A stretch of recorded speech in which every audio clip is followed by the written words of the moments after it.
안녕하십니까. 오늘은 67세 김명자 씨 사연을 시작으로 이야기를 나눠볼까 합니다. 명자 씨 가정은 결혼 초기만 해도 평범한 가정이었습니다. 하지만 남편의 잦은 이직은 가정을 서서히 무너뜨리기 시작했습니다. 처음에는 일이 맞지 않아서라는 말을 믿었어요. 하지만 취직하면 한 달을 못 버티고 그만두기를 반복했어요. 월급날만 되면 회사에서 트러블을 일으키고 결국 퇴사하고 집으로 돌아오는 게 일상이 됐죠. 실직이 반복되면서 남편은 점점 술에 의존하기 시작했습니다. 처음에는 저녁에만 마시던 술이 점차 낮부터 시작됐고 결국 아침부터 술을 찾게 됐습니다. 아침부터 소주를 마시더라고요. 말리면 폭력까지. 어린 아들 보는 앞에서 술병을 던지고 가구를 부수고 도망가고 싶었지만 갈 곳이 없었어요. 술에 취한 남편의 행패는 날이 갈수록 심해졌습니다. 이웃들의 신고로 경찰이 드나드는 일도 잦아졌습니다. 아들이 아빠 술 주정 소리에 놀라 밤마다 울었어요. 그때마다 이불로 꼭 감싸 안고 괜찮아, 괜찮아 달래주곤 했죠. 2살 배기 아들은 아빠가 무서워 이불 밖으로 나오지 못했어요. 결국 남편은 간경화로 세상을 떠났습니다. 25의 나이에 혼자가 된 명자 씨는 2살 배기 아들을 혼자서 키워야 했습니다. 장례를 치르고 나서 정신이 번쩍 들더라고요. 이제 나 하나 믿고 살아야 할 아들. 내가 무너지면 안 된다는 생각뿐이었어요. 명자 씨 친정에서는 재혼을 권했지만 아들을 위해 그 길을 택하지 않았습니다. 대신 시장 골목에 작은 반찬 가게를 열었습니다. 처음에는 김치 몇 종류로 시작했습니다. 손님들이 맛있다고 하시면서 입소문이 나기 시작했습니다. 새벽부터 밤늦게까지 일했지만 힘들다는 생각이 안 들었어요. 우리 아들 잘 키워야 한다는 생각뿐이었으니까요. 반찬 가게는 그녀에게 새로운 희망이었습니다. 술에 취해 행패 부리는 남편 대신 성실하게 일하는 엄마의 모습을 아들에게 보여주고 싶었습니다. 손님들이 명자 씨네 반찬은 정성이 다르다고 하실 때마다 뿌듯했어요. 그 말씀 한마디가 저를 살게 했죠. 아들에게 자랑스러운 엄마가 되고 싶었어요. 차가운 겨울 새벽 4시, 서울의 한 작은 반찬 가게 주방에 불이 켜집니다. 명자 씨의 하루는 언제나 이 시간에 시작됩니다. 주름진 손으로 앞치마를 매만지며 그녀는 가장 먼저 의대생 아들의 도시락 준비에 들어갑니다. 20년 넘게 해온 일이지만 도시락을 싸는 그녀의 손길에는 여전히 첫날과 같은 떨림과 정성이 담겨 있습니다. 다른 집 아이들은 도시락 하나로 충분하다지만 우리 아들은 달라요. 공부하느라 체력이 많이 딸릴 텐데. 그래서 늘 2개씩 준비했어요. 병원 실습할 때는 3개까지도 쌌죠. 밤늦게까지 공부하는 아들 생각하면 이 정도는 해줘야 할 것 같았습니다. 명자 씨는 새벽부터 저녁까지 쉴 틈 없이 바쁩니다. 하지만 그 어떤 일보다 아들이 도시락이 우선이었습니다. 10가지가 넘는 반찬을 매일 새벽부터 정성껏 준비했고 계절마다 제철 재료로 특별한 메뉴도 만들어 넣었습니다. 허리 디스크로 병원도 다녀야 했지만 명자 씨는 아들 도시락만큼은 포기할 수 없었습니다. 친구들이 요즘은 다 사 먹으니까 그만하라, 너무 무리한다 말려도 들은 척도 안 했습니다. 의사가 되려면 얼마나 힘들겠어요. 그 힘든 길, 엄마가 버팀목이 되어주고 싶었나 봐요. 더 좋은 반찬을 해주고 싶은 마음에 반찬 가게 끝나고 요리학원도 다녔습니다. 월세 내기도 빠듯한 형편이었지만 아들의 영양만큼은 절대 타협하고 싶지 않았습니다. 시장 골목 구석구석을 돌아다니며 신선한 재료를 고르고 밤늦게까지 요리책을 보며 새로운 메뉴를 연구했습니다. 시험 기간이면 특별히 보양식도 준비했어요. 장어는 너무 비싸서 못 사니까 꼼장어라도 구해다 구워줬죠. 아들이 엄마가 해주는 꼼장어가 최고야 하면서 맛있게 먹던 모습이 지금도 생생해요. 그때는 그게 그렇게 행복했어요. 김명자 씨의 하루는 늘 바빴습니다. 새벽에 일어나 도시락을 준비하고 시장에서 반찬 가게를 운영하고 밤에는 다음날 재료를 손질하는 일상이 반복됐습니다. 하지만 그녀에게는 그 모든 순간이 소중했습니다. 의사의 꿈을 향해 달려가는 아들을 위해 할 수 있는 모든 것을 다 하고 싶었기 때문입니다. 가끔 너무 힘들어서 주저앉고 싶을 때도 있었어요. 하지만 공부하느라 지친 얼굴로 들어와서도 엄마 도시락 최고야 하면서 웃어주는 아들을 보면 그런 마음이 싹 사라졌죠. 내 아들이 훌륭한 의사가 되는 게 제 소원이었으니까요. 의사가 된 아들은 큰 대학병원에 취직했고 같은 병원 의사와 결혼했습니다. 결혼식 날 김명자 씨는 평생 가장 행복한 순간이었다고 합니다. 아들이 신랑 턱시도 입고 딱 나타났을 때 얼마나 눈물이 나던지 새벽부터 도시락 싸서 보낸 보람이 있다 싶었죠. 그러나 결혼 후 달라진 아들의 모습은 그녀의 가슴에 깊은 상처를 남겼습니다. 그날도 특별한 반찬을 준비했습니다. 아들이 어릴 적 좋아하던 멸치조림, 장조림, 그리고 새로 배운 비누까지 설렘 가득한 마음으로 아들 집을 찾았습니다. 옛날에는 이렇게 반찬 들고 가면 얼마나 좋아했었는지 엄마 반찬이 최고야 하면서 먹던 모습이 떠올라서 발걸음이 가벼웠어요. 하지만 현관문을 열자마자 들린 며느리의 차가운 목소리가 그녀를 멈춰 세웠습니다. 어머님, 미리 연락도 없이 오시면 곤란해요. 저희도 생활이 있는데 다음부터는 꼭 연락하고 오세요. 30년을 키운 아들은 며느리 뒤에 서서 말 한마디 못했습니다. 어머니의 눈도 제대로 마주치지 못한 채 고개만 숙이고 있었습니다. 그때 우리 아들 표정이 잊히질 않아요. 마치 낯선 사람이라도 된 것처럼 어색하게 서 있더라고요. 내가 낳고 키운 내 새끼가 맞나 싶을 정도로 손에 들고 있던 반찬통이 무겁게 느껴졌습니다. 새벽부터 정성껏 준비한 반찬들이 이제는 부담스러운 짐이 되어버린 것 같았습니다. 새벽마다 도시락 싸주던 내가 이제는 연락까지 하고 만나야 하는 남이 됐나 싶어서 그 자리에서 얼마나 서 있었는지 모르겠어요. 다리가 떨려서 걸음도 못 대겠더라고요. 결국 그날 가져간 반찬은 그대로 들고 돌아왔습니다. 현관 앞에서 건네지도 못한 채 평생 아들을 위해 썼던 그 정성이 하루아침에 부담이 되어버렸다는 게 믿기지 않았습니다. 집으로 돌아오는 길이 그렇게 멀게 느껴진 적이 없었어요. 매일 새벽 도시락 싸면서도 힘들다고 생각 안 했는데 그날은 왜 이렇게 가슴이 아픈지 그 후로 김명자 씨는 아들 집 근처도 가지 않았습니다. 지하철에서 우연히 아들이 사는 동네 이름이 보여도 고개를 돌렸고 며느리에게 전화가 와도 받지 않았습니다. 전에는 일주일에 한 번은 갔었는데 이제는 명절에도 먼저 연락 못 하겠어요. 손주 얼굴도 카카오톡으로만 봐요. 보고 싶어도 참아요. 그게 더 편할 것 같아서 시장에서 손주 또래 아이들을 보면 눈시울이 붉어집니다. 지하철에서 손주랑 비슷한 아이들 보면 자꾸 눈물이 나요. 안아보고 싶어도 이제는 그것도 조심스러워졌네요. 내 새끼인데 허락 받고 봐야 하다니.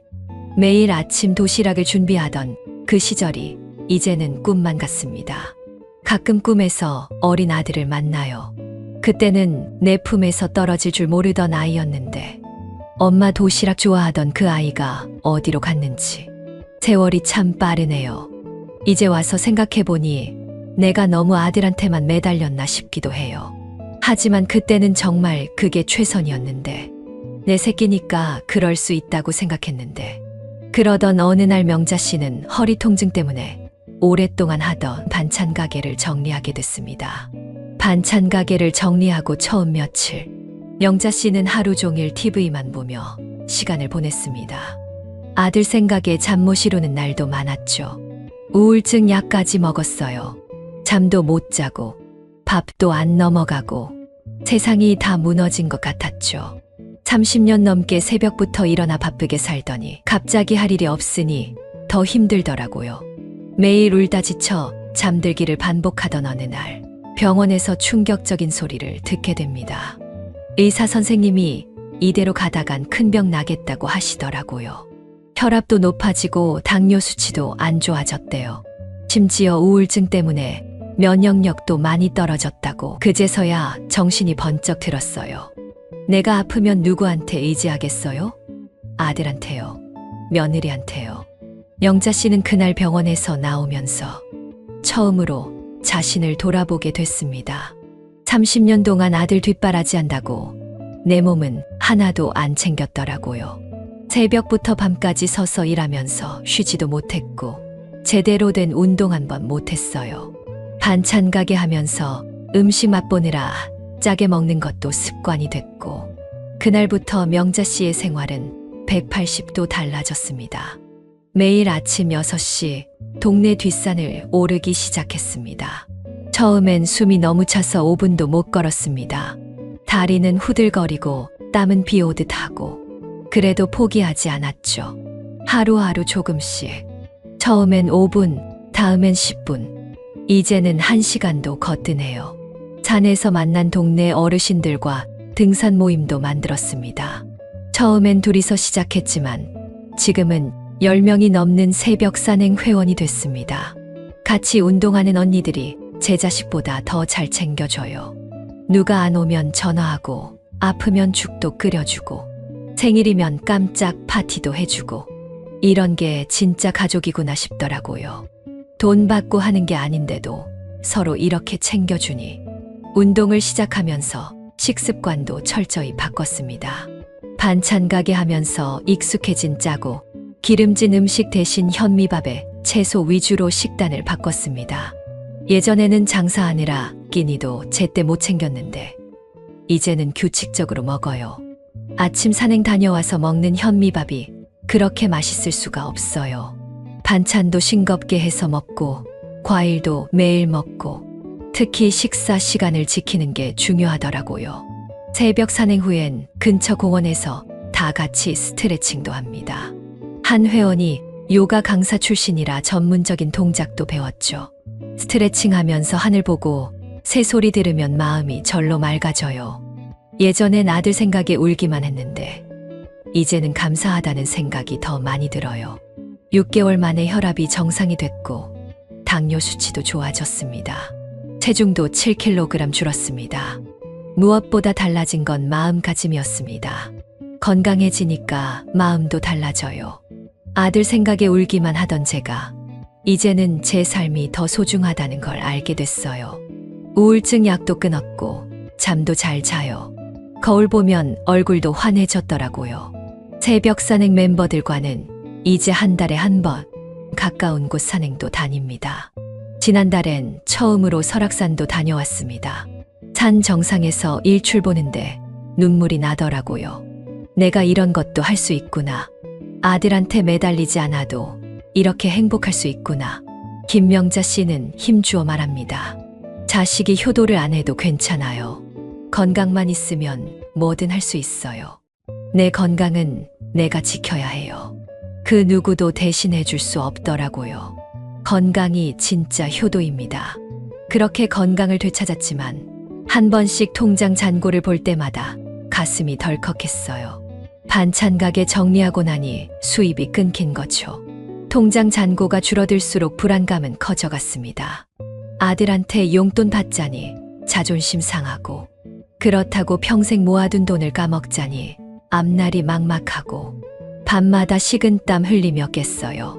전환점은 우연히 만난 옛 단골 손님에게서 왔습니다. 그 손님이 그러더라고요. 사장님, 반찬 잘 담그시잖아요. 요양원에서 반찬 자문해주면서 일하시면 어떠세요? 그 말 한마디에 인생이 바뀌었어요. 영자 씨는 용기를 내어 근처 요양원과 계약했습니다. 주의회 반찬 메뉴를 짜주고 조리사들을 교육하는 일이었습니다. 처음엔 월 50만 원으로 시작했습니다. 적은 돈이지만 내가 번 돈이라 기뻤죠. 게다가 30년 반찬 가게 경험이 이렇게 값진 줄 몰랐어요. 입소문이 나면서 일이 늘었습니다. 요양원뿐만 아니라 어린이집 급식 자문까지 의뢰가 들어왔습니다. 지금은 월 100만 원 정도 법니다. 기초연금까지 더하면 생활하는데 큰 불편함은 없게 돼서요. 제가 번 돈으로 제 생활하니 이렇게 떳떳할 수가 없어요. 더 큰 변화는 따로 있었습니다. 요양원에서 만난 원장님의 제안으로 소규모 반찬 가게를 다시 시작한 것입니다. 이번엔 욕심 부리지 않고 소소하게 해요. 요양원 어르신들 반찬하고 주문받은 것만 합니다. 예전처럼 무리하지 않으면서도 조금 더 벌게 됐습니다. 경제적 자립은 자신감도 되찾아 주었습니다. 얼마 전에 아들이 용돈 주겠다고 하더라고요. 근데 제가 거절했어요. 엄마는 충분히 벌어서 잘 살고 있으니 너희 돈은 너희가 써라 그랬더니 아들이 깜짝 놀라더라고요. 요양원 어르신들을 위해 특별 반찬을 개발하면서 새로운 보람도 느꼈습니다. 치아가 약하신 분들을 위해 부드러운 반찬, 당뇨 환자를 위한 저당 반찬, 연구하다 보니 이게 또 새로운 시장이 되더라고요. 나이 들어도 배우면 이렇게 길이 열리는구나 싶었죠. 매달 조금씩 적금도 들기 시작했습니다. 월 30만 원씩 적금 들어요. 나중에 아프거나 할 때 쓰려고요. 자식한테 손 안 벌리고 살 수 있다는 게 얼마나 감사한지 몰라요. 김명자 씨는 이제 당당하게 말합니다. 돈이 많진 않아도 내가 벌어서 쓰는 돈이 제일 떳떳해요. 자식들한테 짐 되지 않고 당당하게 살 수 있다는 게 얼마나 행복한 건지 이제야 알겠어요. 어느 날 요양원에서 반찬 자문하다가 천연비누 만들기 체험을 하게 됐어요. 그때까지만 해도 제가 이런 걸 할 거라곤 상상도 못했죠. 하지만 처음 만든 비누를 들고 집에 돌아오던 날 뭔가 달라졌습니다. 제가 만든 거라곤 믿기지 않더라고요. 보랏빛 라벤더 비누가 그렇게 예쁠 수가 없었어요. 손에서 은은하게 퍼지는 향기도 마치 제 마음도 깨끗해지는 것 같았죠. 용기를 내어 주민센터 천연비누 동아리에 등록했습니다. 처음엔 서툴러서 비누가 잘 굳지도 않았지만 이제는 동아리 회원들의 비누 선생님이 됐습니다. 매주 수요일이면 설레서 잠도 안 와요. 새로운 재료도 연구하고 어떤 모양으로 만들지 구상하고 이런 게 진정한 행복이구나 싶어요. 동네 어르신들께 첫 비누를 선물했을 때의 기억은 특별합니다. 손이 거칠어서 고생이라던 할머니가 일주일 만에 찾아오셨어요. 영자야, 이 비누 덕분에 손이 보들보들해졌다 하시면서요. 그때 느낀 뿌듯함이란 동아리에서 만난 언니들과는 특별한 사이가 됐습니다. 우리끼리 향기로운 사람들이라고 해요. 다들 비슷한 아픔이 있더라고요. 시어머니 모시다 고생하신 분, 자식들 키우느라 자기 인생 포기하신 분. 그런데 여기서 제2의 인생을 찾으신 거예요. 매주 수요일은 비누 만들기, 금요일은 포장 모임이 있습니다. 정성스레 포장한 비누는 지역 복지관에 기부합니다. 어르신들께 비누 드리면서 사용법 알려드리는 게 그렇게 즐거울 수가 없어요. 이거 명자 씨가 만든 거야 하시면서 좋아하시는 모습 보면 절로 미소가 나요. 계절마다 다른 비누를 만듭니다. 봄에는 진달래 비누, 여름엔 피부 진정 효과가 있는 알로에 비누, 가을엔 국화 비누, 겨울엔 보습 효과 좋은 마요 비누까지. 비누 하나에도 이렇게 정성이 들어갈 수 있다는 게 신기해요. 매일 새로운 걸 배우는 즐거움이 있죠. 나이 들어 배운다고 누가 뭐라 하겠어요? 이제는 당당해요. 특히 달라진 건 아침에 거울 보는 시간입니다. 전에는 늘 아들 걱정에 찡그린 얼굴이었는데 요즘은 웃는 주름이 늘었대요. 동아리 언니들이 그러더라고요. 영자야, 너 요즘 손에서 향기가 나는 것처럼 표정에서도 향기가 난다고. 이제 김명자 씨의 하루는 달라졌습니다. 아침에 일어나면 제일 먼저 어제 만든 비누를 확인합니다. 잘 굳었는지, 향은 어떤지, 모양은 예쁘게 나왔는지, 그리고 새로운 레시피를 연구하고 재료를 준비하고 동아리 회원들과 수다를 떨며 하루를 보냅니다. 올해는 특별한 계획도 세웠습니다. 우리 동아리가 이번에 지역문화제에 참가하기로 했어요. 비누 만드는 과정도 시연하고 어르신들께 드릴 선물용 비누도 준비하고 있죠. 다들 70대인데 이렇게 열정적이세요.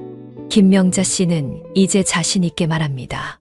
취미가 있다는 건 삶의 목적이 생긴다는 거예요. 아침에 일어나면 설레는 마음이 생기고 잠들기 전엔 내일 할 일을 생각하며 미소 짓게 되죠. 비누 만들기가 제게 준 선물은 단순한 취미가 아니에요. 새로운 인생이에요. 지금까지 김명자 씨의 이야기를 들어보았습니다. 30년간의 반찬 가게 생활, 그리고 자식을 위한 헌신적인 삶. 새벽부터 도시락을 준비하고 밤늦게까지 반찬 가게를 운영하던 그녀의 일상이 어느 순간 무너져 내렸습니다. 하지만 그녀는 그 아픔을 딛고 일어섰습니다.